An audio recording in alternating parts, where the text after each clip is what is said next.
రైతులకు ప్రభుత్వం భారీ శుభవార్త. అరెకరం ఉన్న 32,000 జమ. రైతులకు గుడ్ న్యూస్. మీరు ప్రభుత్వం అందిస్తున్న ఈ స్కీమ్ గురించి తెలుసుకోవాల్సిందే. ఈ పథకం ద్వారా ముఖ్యంగా పాడి రైతులకు చాలా బెనిఫిట్ కలుగుతుంది. డబ్బులు పొందొచ్చు. అన్నదాతల కోసం కూటమి ప్రభుత్వం పలు రకాల ప్రయోజనాలు కల్పిస్తోంది. వీటిలో పశుగ్రాసం పెంపకం సబ్సిడీ కూడా ఉంది. అంటే పశువులకు మేత ఇబ్బందులు రాకూడదనే లక్ష్యంతో ఈ నిర్ణయం తీసుకున్నారు.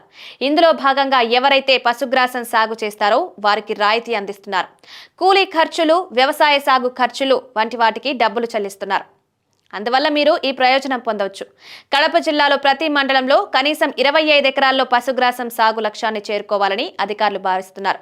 రైతులు కూడా 50 సెంట్ల వరకు పొలంలో పశుగ్రాసం సాగు చేసుకోవచ్చు. 5 ఎకరాల లోపు పొలం ఉన్నవారు అర్హులు కాగా application form, job card, 1B, Aadhaar card, bank account passbook xerox, ration card వంటివి వీటి యాజమాన్య సంస్థ అధికారులకు సమర్పించాలి. ఇప్పటికే చాలా మంది దరఖాస్తు చేసుకున్నారు. 10 సెంట్లలో పశుగ్రాసం వేస్తే మొత్తంగా 6,500 వరకు రాయితీ డబ్బులు లభిస్తాయి. అదే 20 సెంట్లు అయితే 13,000 వరకు వస్తాయి. ఇక 30 సెంట్లలో అయితే 20,000 వరకు పొందొచ్చు. 40 సెంట్లలో 26,000 వరకు లభిస్తాయి. అరెకరంలో 32,000 వరకు పొందొచ్చు.